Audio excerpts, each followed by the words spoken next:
Hello, Gems, and welcome to another segment of Hump Day Habits, aka Wet Wednesdays. I heard you.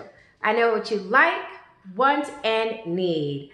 I will be giving you a full cup of your innermost desires and questions. So let's get started with today's thirsty topic. Today's topic is going to be on prostitution, pimps, and money. Prostitution is a $20 billion industry annually. It's estimated that 1 million women legally work in the sex industry. The U.S. top 3 states for prostitution are California, Texas, and Nevada. Let's go over a few definitions. A brothel. A brothel is a place men and women visit for prostitution. A pimp is a man or woman who controls prostitutes, arranges clients, and takes a portion of the earnings. An escort. An escort is a paid person, is paid for their time, not for sex. An escort is often a companionship for a special event or date. Typically, travel and lodging is paid for. Think of it as a high-class date, i.e. you're paying for arm candy. This is where Heidi Fleiss, if you remember that name, she ran a multi-million-dollar escort service. She was brought up on criminal charges, not for prostitution, but for tax evasion. A prostitute provides sex services in exchange for payment. So just how much do each of these individuals get paid? So an individual working in a brothel earns on average about $3,000 a week. An individual who is hired by an escort service typically can bring in on average $2,000 a week plus additional expenses and favors. We definitely need to talk about human trafficking.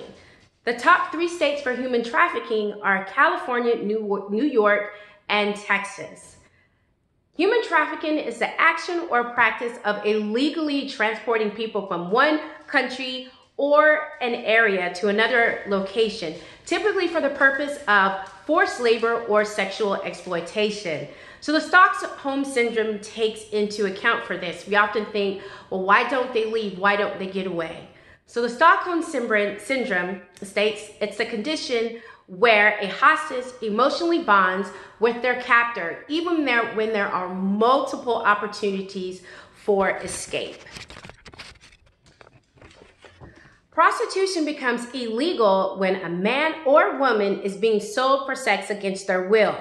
But if a man or woman willingly sells his or her body sexually in exchange for money or agrees to a pimp contract, that becomes legal in a state that allows that transaction to take place. So that's where the sticky slope comes into play. So street prostitution brings in about $300 a day for the lady.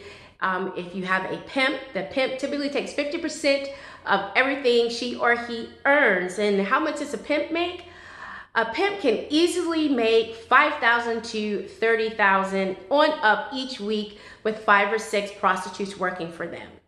So female pimps are increasing across the United States. I wasn't able to find a lot of statistics with this because they are harder to recognize and are harder to find. So where is prostitution legal? Prostitution is legal in Nevada. It's the only U.S. jurisdiction to allow legal prostitution. Currently, Nevada has 8 counties with 21 active brothels. As with porn on our last segment, often people venture out into sex services to provide them with sexual acts that they don't or couldn't do with their partners at home. Either they're afraid to ask to do these things or they simply just think it's a taboo. So sex services is it provides you a level of privacy and secrecy to fulfill your sexual desires and fantasies. As always, I'm gonna have to put this in. Wear these. I know this is not a let's do this. This is I know you guys are already doing this. Some of you, not all of you. Please, please, please, please be careful and practice safe sex. As well as, what is this? $20. $20 won't get you anything. You all kind of already heard what they make. This is to let you know that you can spend your $20 someplace else. All right, that'll do it for today's Wet Wednesdays. If you haven't already, do subscribe to my channel. Love to have you on a routine basis. And stay tuned for the next segment. All right, till next time, take care, guys.